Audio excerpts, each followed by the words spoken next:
अस्सलाम वालेकुम, मैं आपका होस्ट तैयब अली आपकी खिदमत में एक और वीडियो के साथ हाज़िर हूँ। आज की इस वीडियो में हम बात करेंगे रुस्तम ज़मां गामा पहलवान के आखिरी अयाम के बारे में, जो उनके कैसे गुज़रे और उनके बारे में आज इस वीडियो में हम डिस्कस करेंगे। 1947 को पार्टीशन के वक्त रुस्तम ज़मां गामा पहलवान 69 साल की उम्र में पाकिस्तान शिफ्ट हो गए। पाकिस्तान में उनका 13 साल का अरसा गुज़रा और 13 साल में उन्होंने क्या क्या किया इस वीडियो में हम कवर करने की कोशिश करेंगे। कुछ लोग कहते हैं कि रुस्तम ज़मां गामा पहलवान ने हिंदुस्तान छोड़कर पाकिस्तान जाने का फ़ैसला उनका ठीक नहीं था। तो हम यहाँ पर एक चीज़ क्लियर कर दें कि रुस्तम ज़मां गामा पहलवान का 1947 को हिंदुस्तान छोड़कर पाकिस्तान आने के पीछे भी एक बहुत बड़ा राज था। तो रुस्तम ज़मां गामा पहलवान जब 1947 को पाकिस्तान में मोहनी रोड पर आए तो यहाँ पर अक्सरियत में हिंदू रहते थे।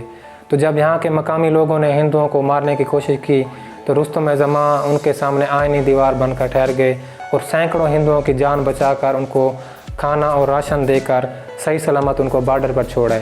तो ये बहुत बड़ा दर्स था उनका इंसानियत के लिए कि उन्होंने इंसानियत को देखा, और अगर वो हिंदुस्तान छोड़कर पाकिस्तान में ना आते तो सैकड़ों हिंदुओं की जान दूसरे लोगों की तरह उनकी भी जान को खतरा था।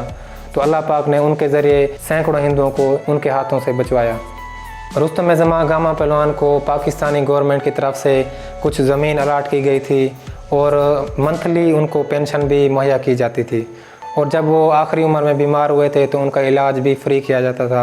और इसके अलावा हिंदुस्तान से भी उनके काफ़ी सारे डाई हार्ट फैन जो उनको वहाँ से पैसे, जहाँ पर हर महीने गामा पहलवान को पैसे भेजा करते थे। इसके अलावा रुस्तम ज़मां गामा पहलवान ने ट्रांसपोर्ट बिज़नेस खोला जिसे गामा पहलवान ट्रांसपोर्ट सर्विस का नाम दिया गया। तो उनकी बसें कराची में चलती थी, लेकिन कुछ रीज़न की वजह से वो ट्रांसपोर्ट सिस्टम उनका बंद हो गया।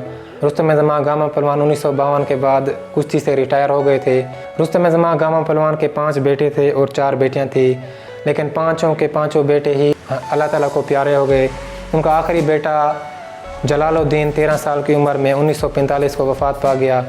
गामा पहलवान उनके दुख में काफ़ी दिन तक अपने बोलने की सलाहियत से महरूम हो गए थे। तो उनके छोटे भाई रुस्तम हिंद इमाम बख्श पहलवान उनके पास आया करते थे और उनको तसल्ली दिया करते थे कि भाई जी, मुझसे आपका ये दुख देखा नहीं जाता, ये अल्लाह पाक की मर्ज़ी है, और मेरे 6 बेटे हैं, ये आपके भी बेटे हैं, तो आप इनको भी अपना बेटा समझें। तो इस तरह रुस्तम ज़मां गामा पहलवान ने भोलू पहलवान को तैयार किया, जो कि बाद में रुस्तम ज़मां भी बने और 20 साल तक रुस्तम पाकिस्तान भी रहे। इसके अलावा काफ़ी सारे कुश्तियों के इश्तारों में इमाम बख्श के बेटों के नाम के साथ इमाम बख्श की बजाय गामा पहलवान का नाम लिखा जाता है। जैसा कि आप इस इश्तार में भी देख सकते हैं कि अच्छा पहलवान पिसर गामा पहलवान रुस्तम ज़मां। कुलसूम नवाज़ जो कि नवाज़ शरीफ की अहलिया थी, वो रुस्तम ज़मां गामा पहलवान की नवासी थी।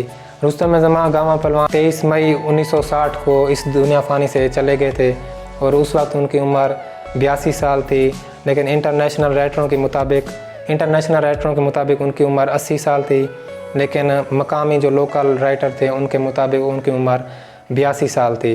आखिरी उनका 5-6 साल का दौर बहुत ज़्यादा डिफ़िकल्ट गुजरा था बीमारियों में, और उसी बीमारी की हालत में ही वो इस दुनिया से रुखसत हो गए थे। तो आपको ये वीडियो कैसी लगी कमेंट्स में ज़रूर बताइएगा। मिलते हैं अगली वीडियो में, तब तक के लिए अल्लाह हाफ़िज़।